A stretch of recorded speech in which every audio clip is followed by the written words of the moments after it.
lot has happened since we last covered the Golden State Warriors, which if you missed, I highly recommend you check out our previous video on it, because there's been a lot going on with this team, and it revolves around each and every player, whether you're one of the members of their legendary core, all the way to a recently selected lottery pick. So before we get to the content, make sure you drop, like, subscribe, and turn on our notifications to help the channel grow. Now that we get all of that out of the way, cue the intro.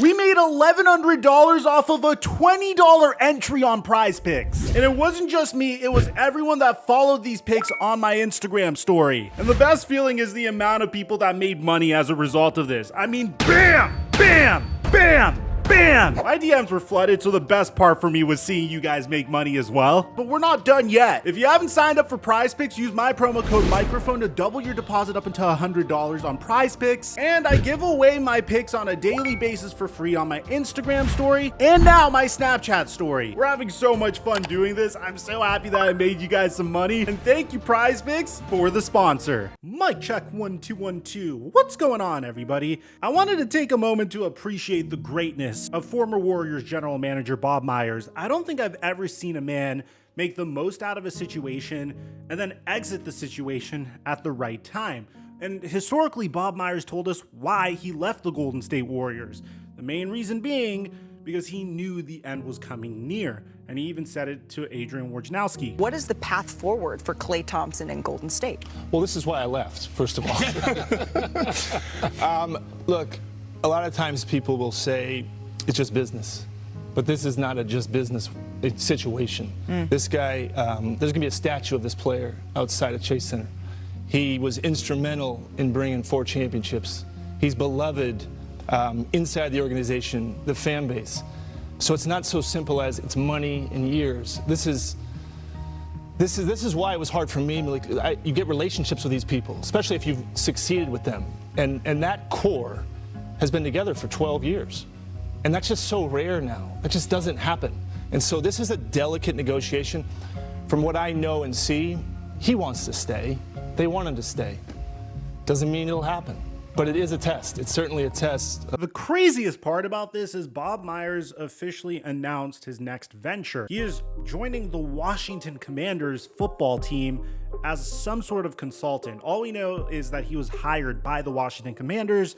I have more on that on my video on microphone today. Make sure you check it out. I'll put it in the end screen. But that should really tell you all you need to know about the state of the Golden State Warriors. Bob Myers knew that the end was near and that things were about to get very difficult. At the time he stepped down, Draymond Green's contract was expiring and he was threatening to leave the team. But this year, Klay Thompson's contract is expiring, and the way he's playing doesn't necessarily show that he's worth a max contract, no matter how legendary of a figure he is. Throughout the entire season, it's been incredible to watch what's been going on with this roster. From the trading of Jordan Poole for Chris Paul after Mike Dunleavy Jr. said that he was going to build around Jordan Poole. Especially with his contract extension, plan to have him here for 4 more years at least. To Klay Thompson quite literally admitting that he's not the player that he once was. What do you want me to bench me? No. It's like, that's... Bench wigs? I don't think I said that. Okay. I mean, you can suggest it, it's fine. But, I mean, thanks, Steve, I guess. Like, I don't know, sometimes you earn these things like patience and time to find yourself. And I think history is on our side when it comes to that stuff. Recently, if you take a look at Klay Thompson, he just really seems to have a difficult time coming to terms with his worst season to date. Sometimes I forget just how successful and how lucky I've been to be a part of championship teams and all-star games and gold medals. When you want to get back to that level so badly, you can kind of get in your own way. And rather than forcing it, we had a conversation about just enjoying this last chapter of my career and how lucky I truly am to still be playing this game and do it at a high level and being a better mentor for these young guys, leading by example, having my energy right every game. And he helped me realize I do have negative energy, how that affects a team in a poor manner. All of this brings us to Draymond Green. Now, the Golden State Warriors officially made their decision throughout last season, showing that they were going to choose their old core that brought them championships throughout the past decade, as opposed to their younger talent that they've been focusing on developing, even though that younger talent played a huge role in winning them their latest NBA championship. You don't win that NBA Finals without Andrew Wiggins and Jordan Poole. However, Jordan Poole regressed mightily last year. Maybe it had something to do with Draymond Green punching the living crap out of him. And most recently, Andrew Wiggins was a minus 29 last night, with the Golden State Warriors being minus 150 with him on the floor this season and plus 157 with him off of the floor. It's one of the various rotation issues that the Warriors are trying and currently failing to solve. And that was evidenced in their blowout loss to the Toronto Raptors. In our last video, we talked about how Jonathan Kuminga has lost faith in his head coach, Steve Kerr, saying that he doesn't think that Steve Kerr will allow him to reach his fullest potential after not playing in the final 18 minutes of their loss versus Denver. Now, Steve Kerr's reason for not playing Jonathan Kuminga was a little lame. Yeah, he was playing great, and his normal time to go back in would have been around the 5-6 minute mark. And Wiggs was playing great. We were rolling. We're up 18, 19, whatever it was. And so we just stayed with him. And then at that point, it didn't feel, like it was the right thing to do. He'd been sitting for a while. So I stayed with the group that was out there. And obviously, we couldn't close it out. But following the criticism from Jonathan Kuminga, Steve Kerr's response wasn't necessarily the greatest, comparing Jonathan Kuminga to himself. We talked, obviously those things are better discussed behind the scenes. Anytime something like that goes public, then it creates a distraction, and I think it's important for all of our guys, and I talked to our whole team about it. It's like, you got an issue, I'm here. I am the most accessible coach in the league probably. My door's always open, and I have players all the time come talk to me, and I encourage it. And it's a difficult situation because every player naturally has his own goals, his own dreams. Everybody wants to flourish, everybody wants to blossom, and we have a lot of guys who are capable of playing, and I have very difficult decisions to make each and every night. JK is a young player who's growing, he's getting better. That's why he's been in the starting lineup. He will continue to grow, and this is all part of his growth.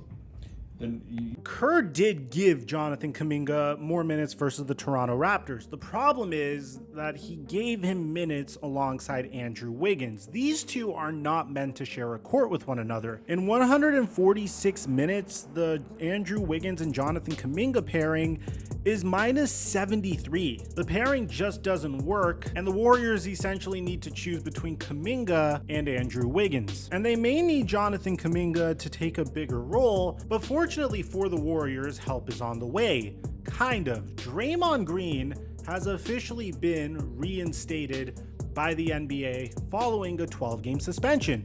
This is really good news. I mean, if you're the Golden State Warriors, you need all the help that you can get, and losing Draymond Green certainly didn't help things. The NBA even released a statement on the Draymond Green suspension, saying that the Golden State Warriors forward Draymond Green has been reinstated following his suspension for striking Phoenix center Jusuf Nurkic on December 12, 2023, and this was announced today by Joe Dumars, head of basketball operations. During the period of his suspension, which began on December 14th and resulted in him missing 12 games, Green completed steps that demonstrated his commitment to conforming his conduct to standards expected of NBA players. He has engaged in meetings with a counselor and has met jointly on multiple occasions with representatives of the NBA, the Warriors, and the NBAPA, both of which will continue throughout the season. Now, my initial reaction is, how on earth did Draymond Green get a smaller suspension for punching the living crap out of Jusuf Nurkic than he did when he choked out Rudy Gobert. I mean, I guess my initial theory was correct. Whenever the NBA suspends a player indefinitely, they just want to make it seem like they're giving the maximum punishment possible, and then they will bring that player back once things simmer down. At this point, when you think of the Golden State Warriors, you don't think of Draymond Green choking out Rudy Gobert. You don't even think of him punching the living crap out of Jusuf Nurkic or Jordan Poole. You're thinking about how Klay Thompson is cooked, how Andrew Wiggins is performing horrible, how Jonathan Kuminga declared war on his head coach. There's so much going on with the Golden State Warriors that I can't even cover it all in one video. And I don't want to come off as an individual that is saying, hey, you need to punish Draymond Green more, but I will admit that it's really strange that he's going to return to the NBA in a similar time frame as he did for choking out Rudy Gobert. Now, Draymond Green actually talked about this, and the card he decided to play was, I don't mean to come off as insensitive, but it looks like he was really trying to play the victim here, going as far as to say that his career was about to end and he was about to retire. I'm serious, watch. One thing throughout this process that really hurt me, I turned on the TV screen and someone, Stephen A. was like, Steph is a bad leader because Draymond did X, and it pissed me off, but it crushed me. It crushed me because how is Steph enduring being a bad leader? Like, this guy doesn't give us anything to tear him down about. This guy does everything the right way, and yet he's being tore down because my actions. That was a tough one. That was a tough blow to deal with. And because he got crushed publicly for that, I'm going to apologize publicly. I sincerely apologize to Steph for my actions because that was a tough pill to swallow. Very thankful for Steph. As I've been out on this time, talk every day, every other day, just checking in. He's like, yo, I'm going to be right here with you through this. I'm going to help you through this. And he's been very much so that. One of the craziest phenomena regarding Draymond Green is how he will act like an absolute menace to society. I mean, whether it's punching Jordan Poole in the face, punching Jusuf Nurkic in the face, choking out Rudy Gobert, or any instance in the past like hitting LeBron James in the groin, alienating Kevin Durant, stomping on Domantas Sabonis. And then he'll appear on a podcast and he'll articulate his thoughts in the most intelligent way possible. And I guess in terms of what happened between him and Steph Curry, I think it's very noble of him to apologize. I think this part that's coming up in regards to Adam Silver, in regards to the fact that he was considering retirement, is where I'm kind of scratching my head, because he attacks Jusuf Nurkic, right? And he's considering retirement because of his attacking of Jusuf Nurkic. And maybe I just can't relate to the guy. Obviously, I don't come from the same background as Draymond Green. I don't understand what would ever drive an individual to attack another basketball player on the court. I just can't wrap my head around how you could rationalize this type of aggressive behavior, considering the fact that Draymond Green has had a Hall of Fame career. And once he retires, there's no question about it, he is going to be a Hall of Famer, whether you like it or not. But this next part, I believe, is very strange, because you're out here conducting yourself in a terrible way. And if David Stern was the commissioner, you definitely would have had a longer suspension. But I'm assuming that this conversation played a hand in why Draymond Green was able to get away with it. I had a conversation with Adam Silver, commissioner of our league.